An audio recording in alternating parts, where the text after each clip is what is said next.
को गुलाम जरूर बना के जाएंगे। और ऐसा मैं तो इस मन से कहता हूं कि मैं तो ऐसा कभी सपने में भी नहीं सोच सकता। मैं निरंतर लड़ूंगा, आखिरी सांस तक लड़ूंगा, जब तक शरीर के अंदर खून का एक एक कतरा है तब तक लड़ूंगा, क्योंकि मैं कभी किसी के सामने झुकता नहीं। और जो टीम आज विजेंद्र भारती के साथ मिलकर के कार्य कर रही है, उसे भी मैं विश्वास दिलाता हूं कि आप मजबूती से इस समाज की आवाज उठाइए। पूरा संगठन आपके साथ है। जिस तरीके के आयोजन निरंतर मैं देख रहा हूं, साल दर साल एक भव्यता का रूप ले रहे हैं। आगामी समय में ये और बड़े स्तर पर आएंगे। इसीलिए मैं कहता हूं, सत्ता किसी की भी हो, आपके कार्यक्रम निरंतर होंगे। आपको किसी से झुकने की या डरने की कोई जरूरत नहीं है, क्योंकि हमारा जो रक्षक है ये भारतीय संविधान जब तक है हम लोग स्वतंत्र हैं और आजादी के साथ में अपना अधिकार जो है उसे हम गले में हाथ डाल करके खींच लेने वाले आदमी हैं। अगर हमारे बहन बेटियों की तरफ कोई अगर उंगली उठाता है तो भीमसेना का एक एक कार्यकर्ता उस हाथ को उखाड़ने की क्षमता रखता है। अगर कोई गलत नजर अगर हमारे समाज के किसी बहन बेटी के ऊपर डालने का भी अगर प्रयास करता है तो उसकी आंखें निकालने का कार्य करता है। ये अधिकार भी हमें संविधान देता है। संविधान की तरफ से आप लोगों को हथियार रखने की इजाजत होती है। आप लोग संविधान जिंदाबाद जिंदाबाद जिंदाबाद, भारतीय संविधान जिंदाबाद जिंदाबाद जिंदाबाद, भारतीय संविधान जिंदाबाद जिंदाबाद जिंदाबाद।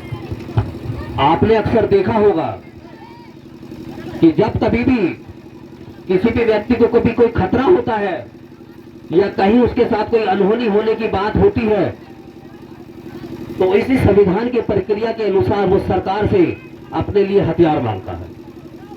ये वो हथियार नहीं है जो काल्पनिक देवी देवताओं के हाथों में है। ये भाला, त्रिशूल, गदा इस तरीके के हथियार नहीं है।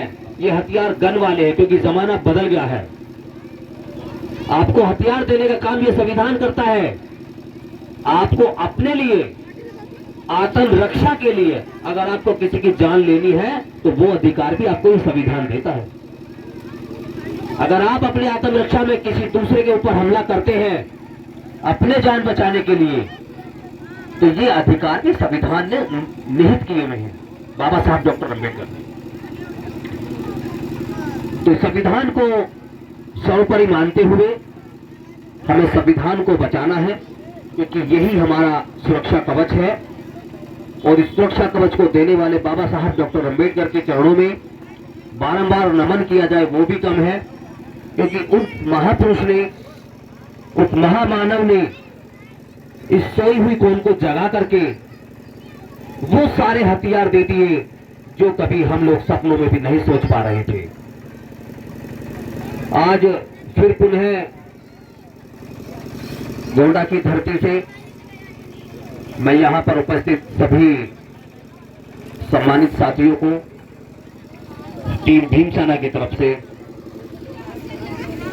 गुरु रविदास महाराज जी के जन्म जयंती पर लख लख बधाइयां, बहुत सारी शुभकामनाएं, मंगल कामनाएं। आप स्वस्थ रहे, खुशी रहे, बस संविधान की रक्षा करते रहे, क्योंकि ये ही आपका सुरक्षा कवच है। जय भीम, जय भारत, जय संविधान, जय भीमसेना।